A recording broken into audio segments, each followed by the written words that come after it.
Oh yeah, I forgot that. So that's They start both to understand about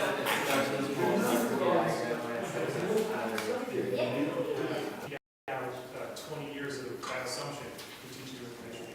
Yeah, absolutely. Okay, other comments? Other thoughts? Yes. With the statistics and the very first one, the teacher had asked them, what they had done in the previous class. And just because one person might have given an answer and then the second person gave the second answer doesn't mean that everybody collectively was on the same area. So they all took the class, they all feel that they passed the class and they're this class. They know what they need to know. But obviously they didn't, according to the teacher. So maybe there should have been some type of assessment, a little bit more of an assessment than just asking them if they were okay with it. Excellent. Yeah. I think there's also different levels of knowing something. The professor meant by do you know, the student thought by do you know. It's like a matter of, oh yeah, we've heard that word before last year. We had a homework assignment on that. And the professor's like, oh, I expect you to be able to recognize a situation where this is applicable or be able to use it. We need an operational definition for no. Right. Very good. Yes. Yeah. Many students will always tell you they know it.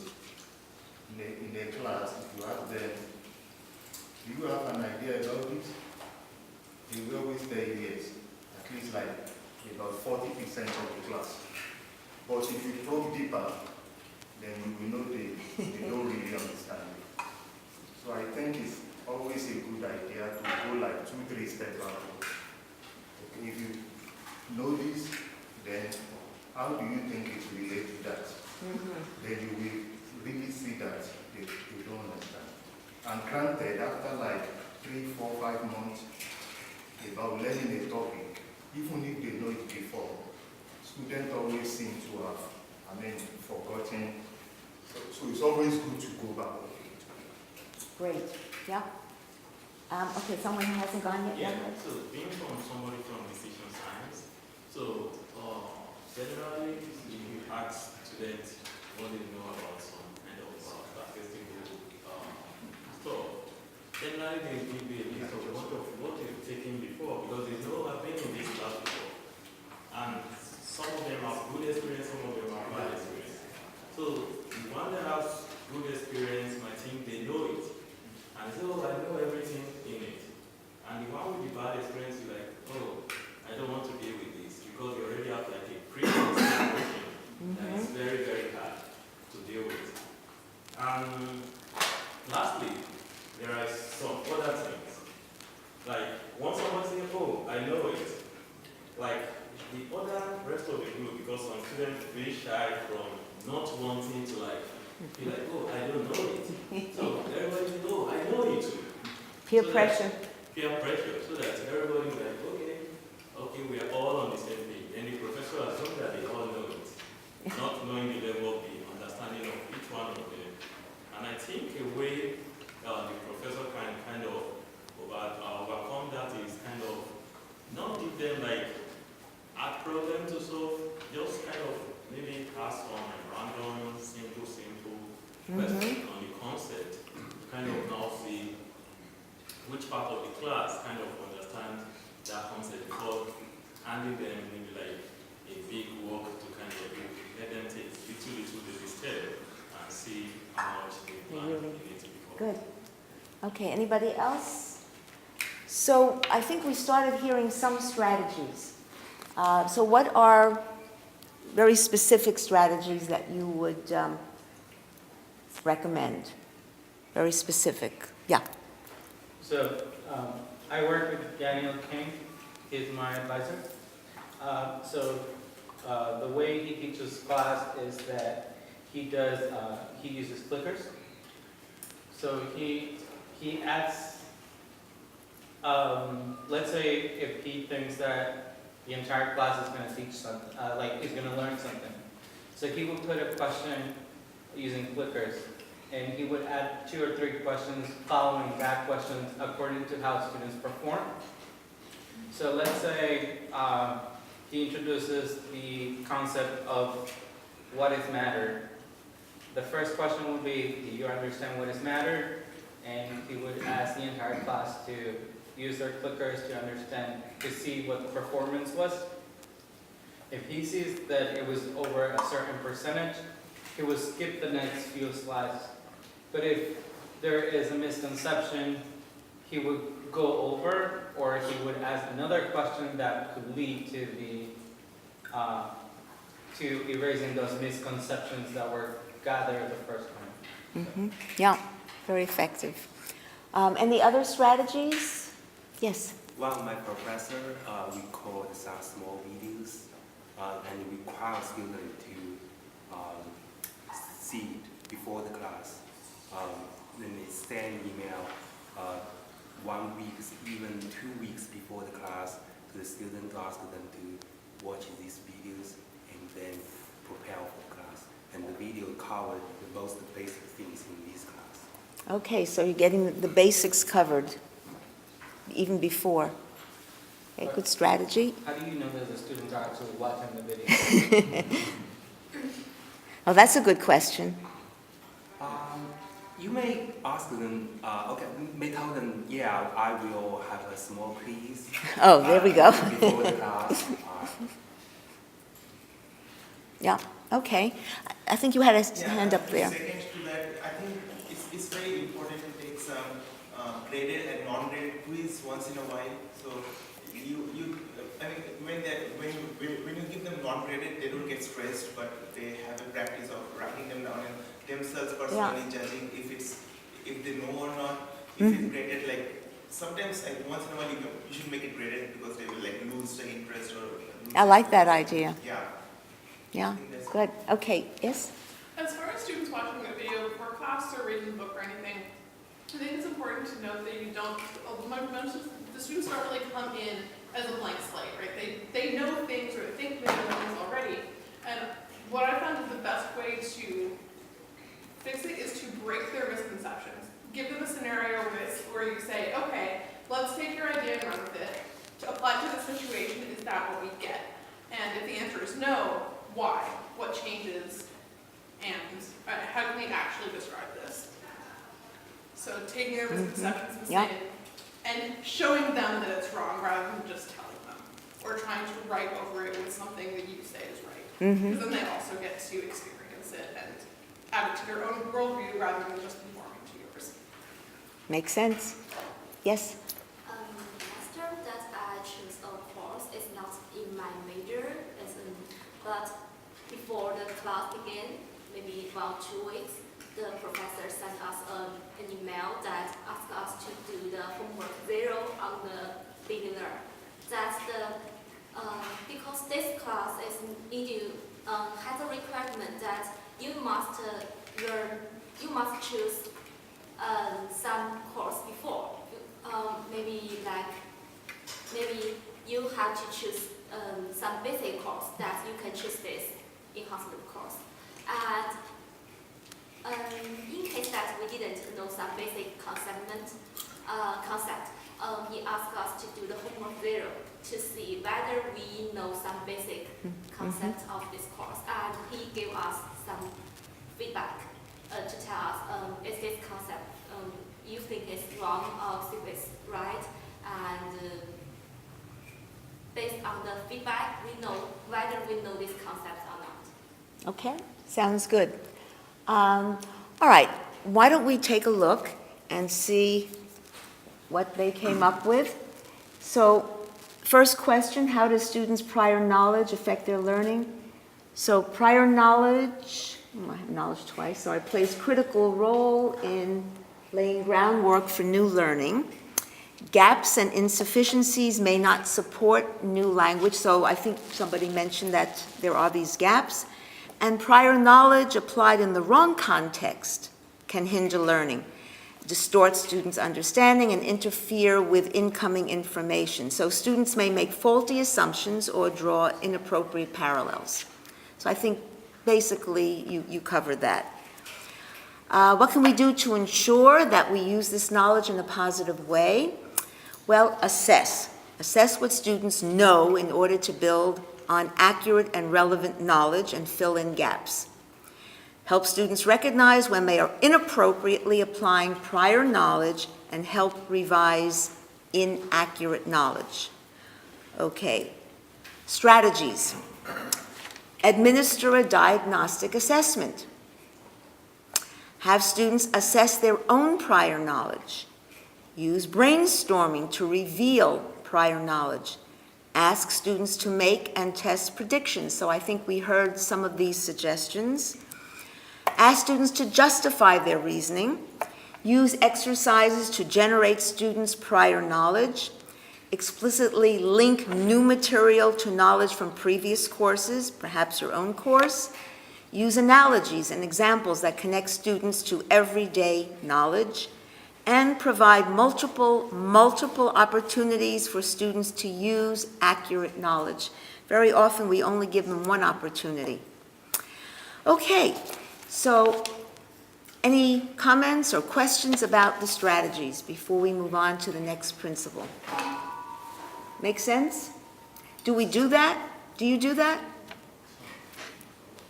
Do you try to do some of those things that they suggest? That diagnostic, I think, is really important. I mean, there are so many gaps. It's so easy to assume. When someone said, oh, I know that, I took that. Sure, yeah. Okay, let me give you principle 2. And so you'll read these scenarios.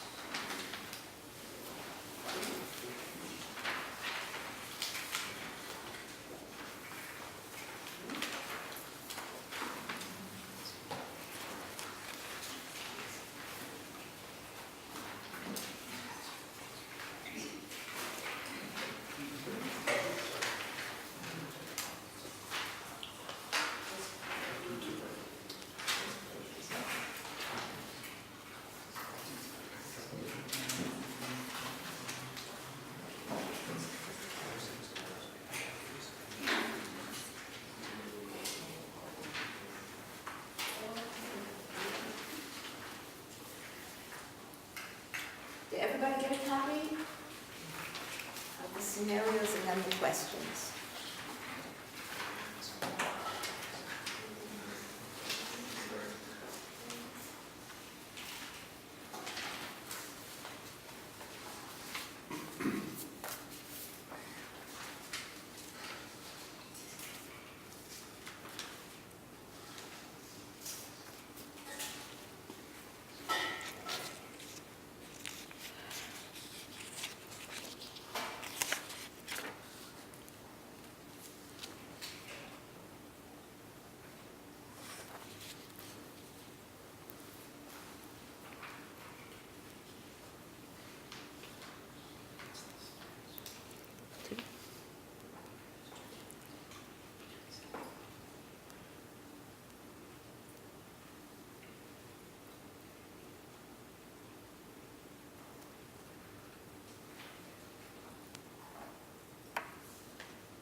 But actually, the professors don't care about the students.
Okay, why don't we, because of time, why don't we have a joint conversation?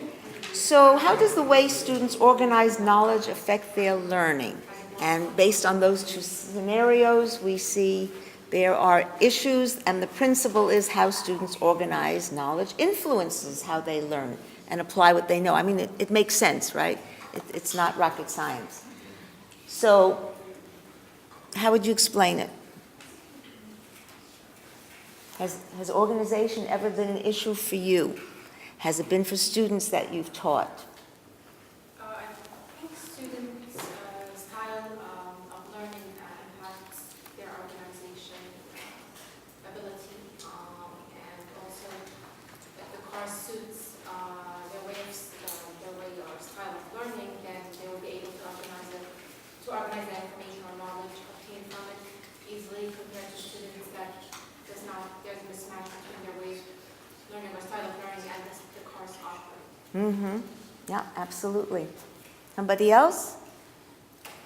Yes. I think that a lot of time we focus on, here are the things you need to learn, here are the exact question, like this is a question you can expect on an exam, rather than, I think the biggest problem here is we expect students to know all the things and then connect them, but I think it might be better to come in at it from a, let's connect these things as we learn them. So kind of giving them a way to explore these connections on their own, slightly less structured assignments that allow them to build their own pathways and really start to see how they work together. Because it's not something you can really explain, it's something you sort of discover.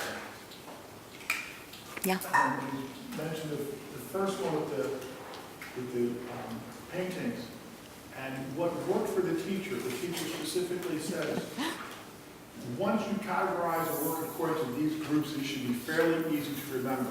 Well, that's the teacher Right. learn how to do it that way. But how long did it take the teacher to do it that way? You know, was it done in one course, or was it done over years? Right. And maybe myself, who's not maybe an artist person, might not appreciate these lines that she's saying, or what she sees so distinctly. I'm looking at saying, it's a nice picture, but I kind of don't get the difference. Mm-hmm. This is a different style from this one. So the teacher's influence on what works for the teacher might not always work for different students. Yeah, good point. Yes. Yeah, not to mention, it's not clear if the teacher ever shared with the class the organizational methods that work for her or him. Mm-hmm. So, I don't know why the attendants are almost keeping it secret. But they seem amazed that, oh, why are the kids knowing all these art paintings? Well, maybe if you gave them some tools that would help them. So much more was needed. Yeah, yes. I think in the second case, Professor Patel can improve his teaching approach, like start from the overall picture and then go to the details. From the description, I can see that he just plainly went into the which organ functions as what, rather than going just deep inside. He can take a top-down approach, showing that these are the organs, these are the connections, and then detail on the functions, and then go back again and explain much more how they're connected. And that way, I think the students will have a three-dimensional view rather than just a flat one-dimensional view. Yeah, makes sense. Anybody else? Yes. Yeah, I think naturally about the second or the third week of a course, students are concerned about the grades. How to get through the homeworks, to get through the quizzes. I think it is, like others have said, it is the duty of the teacher to help them get everything together. Because if you don't help them and channel them towards what you want them to take away from the course, then they will be all over the place. So I think that should be part of what the teacher should do. Yeah. Helping them to organize and take the most important concept home with them. Okay, anybody else? Yes.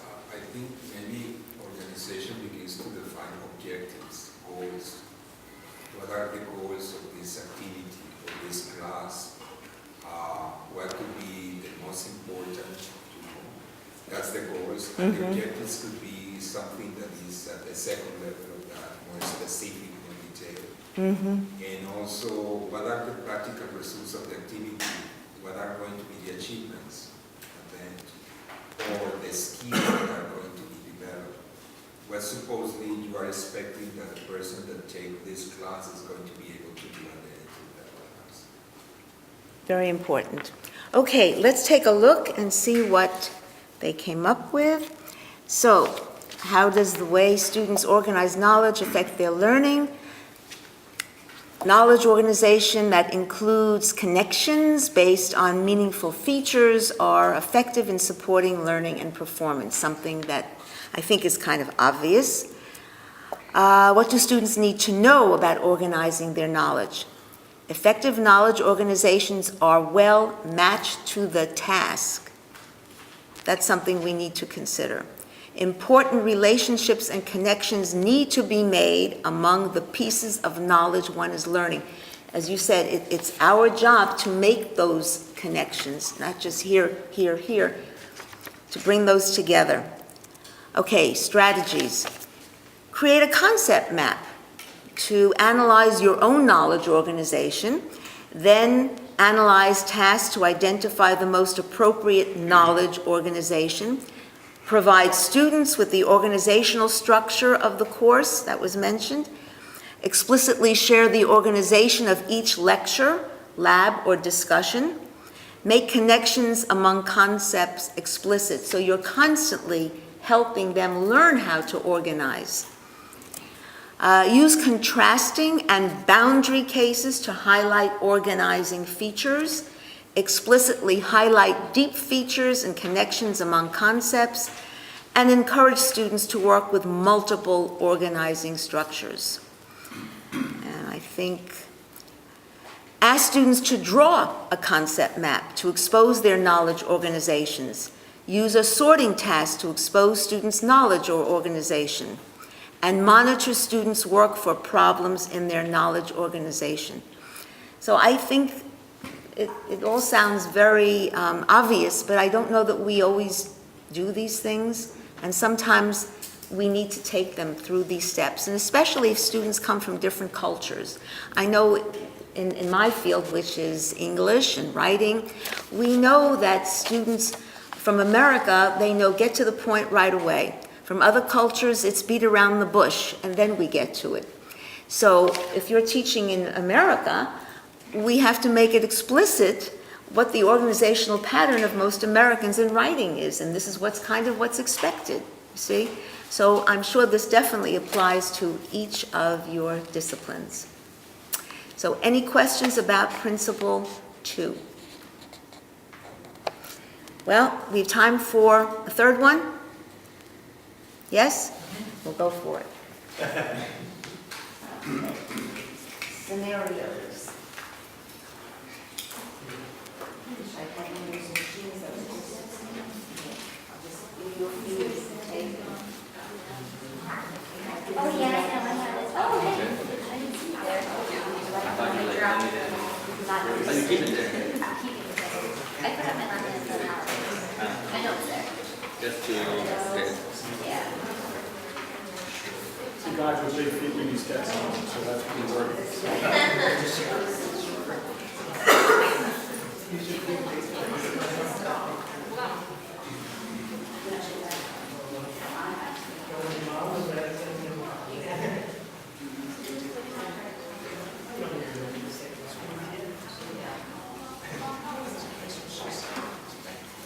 Didn't get one? No.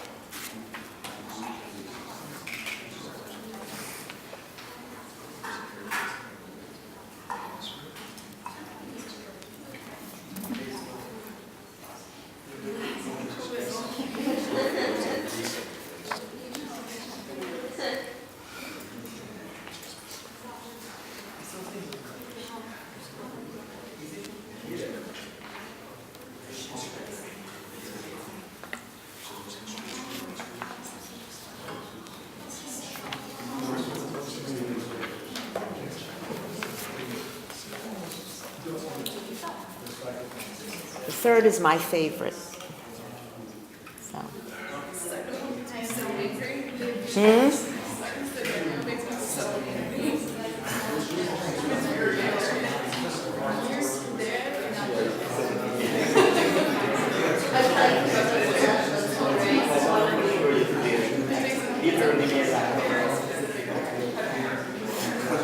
Well, in the good old days, that was awesome.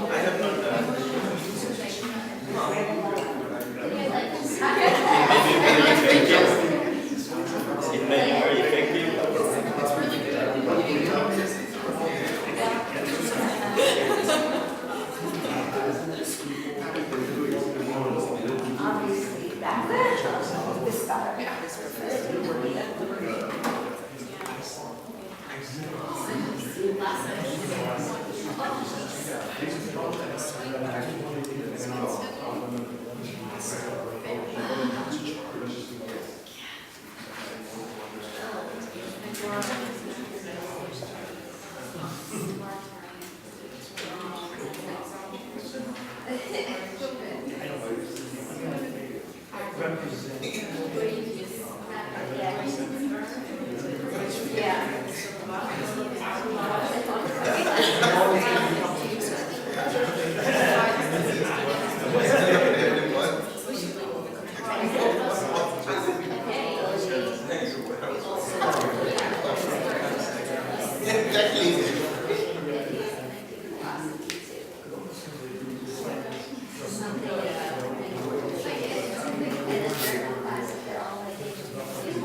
So the attitude of the teacher is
Okay, maybe we should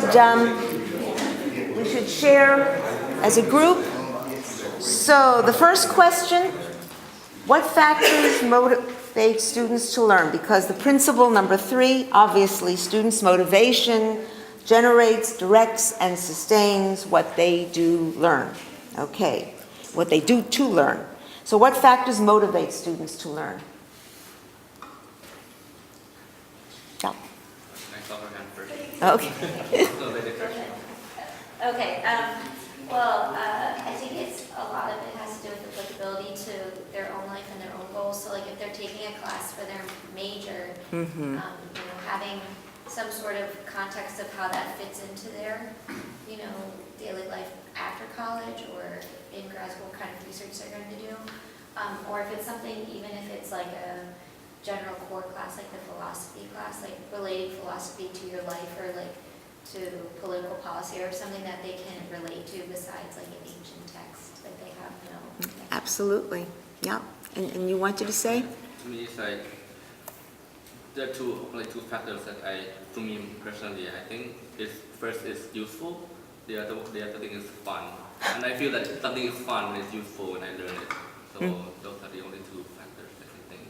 Okay. Make me want to learn something. Anybody else? What factors? Yes? I feel like the big issue with both of these scenarios is the professors assume that their students would be exactly like them, which is not ridiculous. a fair assumption to make. I think the second one, I've run across some teachers like this, that instructors, is just because things have gone wrong, they're not excited to be there. They're almost like, I gotta teach you people, I know most of you aren't gonna be here this semester, and I just gotta get done. Like, that's really enthusiastic. You're going into a hard course to begin with, it's hard, you've heard how hard it is, and then you just got this person who's waving the white flag before you even begin, like, you either get it or you don't. I was talking to one of my best teachers, had an extremely hard course to teach here at CCI. And he came in and he said, this is an extremely hard course, but we've had people who had no knowledge of this course get A+, and we've had people who thought that they were experts not do well. So it's going to be up to you to make it happen. Yeah. So it wasn't like he was going to say it was going to be easy, but at least we're going to make it happen. Yeah. Okay, anybody else? Yes? I think it's a matter of trust. If the professor projects any kind of attitude that shows that he's not very much confident in the ability of the students to go ahead, the students feel that, even if he doesn't express that verbally, just by body language or certain kind of gestures.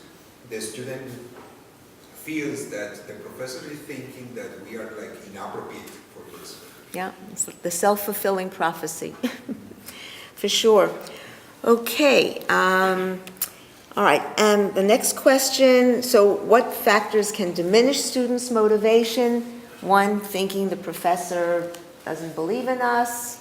Any other factors that diminish students' motivation? It's a mandatory course. It's mandatory. It makes there are certain courses in your core you really might not be interested as much as others, but you have to take it in order to complete the degree. Yeah. I think the way the materials is organized to the way of organization of the material, even though it's hard, you can organize it in such a way that you can give them some step-by-step guidance. If the material is hard and it's poorly organized, so then we know it. That destroys motivation. Yeah. Okay, yes? Also disorganization of the content parts, Mm-hmm. or this advanced structure. Yeah. Okay, so, yes? I was going to point out, my partner Jason here said that feeling threatened by the professor can often be a demotivator, and then Olivia over here pointed out that lack of hope or feeling like, oh, you're guessing not to get a good grade can Yeah. be like a motivation. So strategies. This is, I think, one of the biggest questions, especially the first day. From the very beginning, how do we connect with our students and how do we motivate them? Yes. Start with bad puns. Hmm? Start with bad puns. I'm sorry. Start with bad puns. Start Use with bad jokes. Oh, bad jokes. Got it. I need new hearing aids. Okay. Also, like knowing who your students are, like finding out what colleges or what majors they come from, what to kind of understand what their motivations for taking the course are. Absolutely. Other strategies? On hers, most of my online teachers would say, describe yourself, what, your background, where you're at, and what do you think you're going to get out of this course. Mm-hmm. Expectations, and they get a better idea of maybe how they have to teach, because you might have some people with a lot of experience and some people who don't have a lot of experience. Yeah. Okay. Make the teacher more interesting to the students, teach the teacher to be more interactive from the day one, rather than just starting the slides and just to talk about it. Okay. Anybody else? Yes. This could just be because I come from a gamification background, but I think that a way to overcome some of this stuff is showing some sort of, even if it's just incremental, visible progress or signs of achievement. For the students, they can say, oh yeah, getting better at something. Yeah. Okay, let's take a look, because I know we're running out of time. Okay, so obviously motivation is influenced by the value of students' goals, the efficacy, expectancies, and the supportive nature of the environment. And this is, I think, interesting. The value of the goals are derived from a number of different sources. Attainment value. What's the satisfaction from mastery and accomplishing the goal? An intrinsic value. Satisfaction from actually doing the task rather than from some particular outcome. And instrumental value. The degree to which an activity or goal helps one accomplish other important goals. And gaining extrinsic rewards, praise, recognition, money, material goods, etc. So there are many different factors, many different goals that motivate people. And I have sat with students who I had to kind of figure out which one of these will appeal to this particular student. There's got to be something that I can focus on rather than maybe just everything. So I think those are good suggestions. And students must hold positive, I think this is really important, outcome expectancies and efficacy expectancies. They must believe that they are capable of identifying, organizing, initiating, and executing a course of action that will bring about a desired outcome. The expectations for success are often determined by prior experience in similar contexts, where success is attributable to internal causes, talent, ability, or effort. I think that is so important. I mean, having children, I can tell you when I've seen a teacher turn off one of my children because the teacher didn't seem to think that this child had it, that the expectation wasn't there, and therefore my child knew early on this teacher doesn't have faith in me to do it, so I'm not going to do it, you know.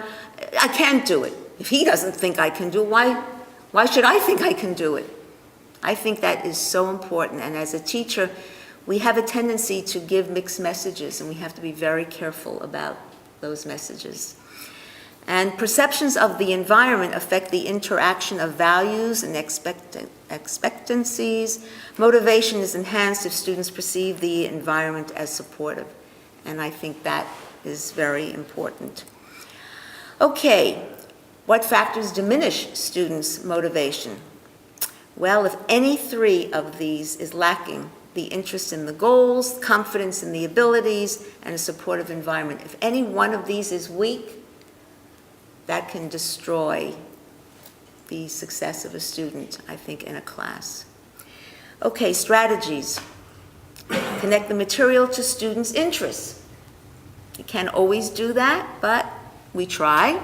Provide authentic, real-world tasks. I think that's very important. You always go for what can I think of that they should know about in the world and connect it to the subject, and always going from the known to the unknown. Show relevance to students' current academic lives. How does this affect you? Demonstrate the relevance of higher level skills to students' future professional lives. Identify and reward what you value. Show your passion and enthusiasm for the discipline. And other strategies ensure alignment of objectives, assessments, and instructional strategies. I think that's something that we don't always do.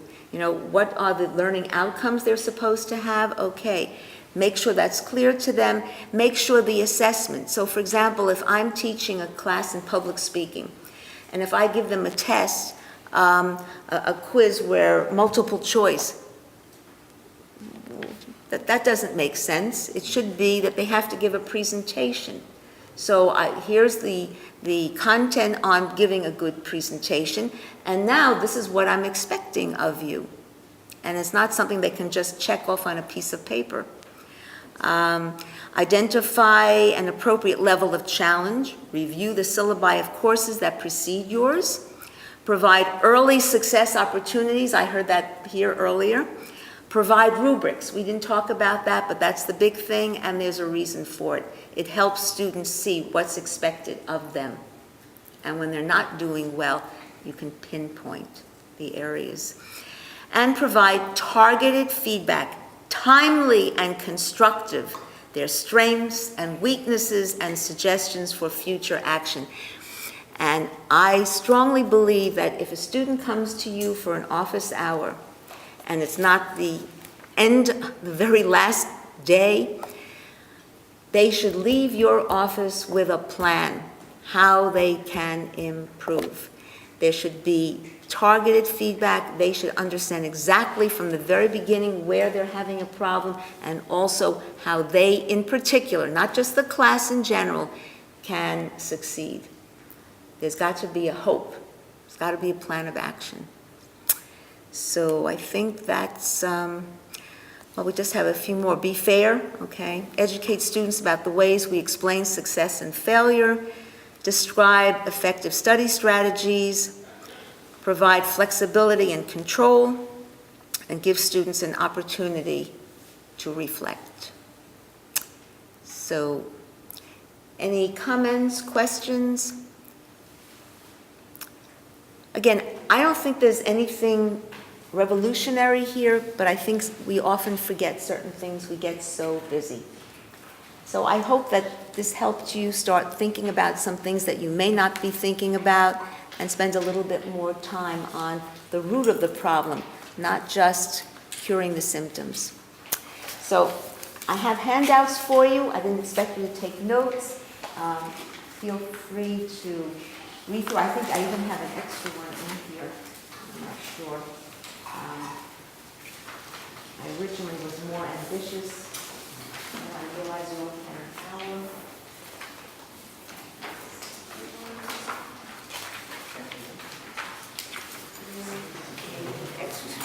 You have more classes.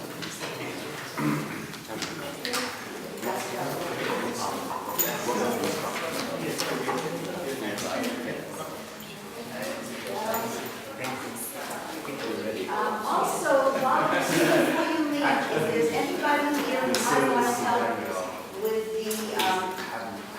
the course initiatives that are coming in the fall, feel free to So if you want to help anyway, the new TAs that are coming Things to do. It seems that it's like it's part of it.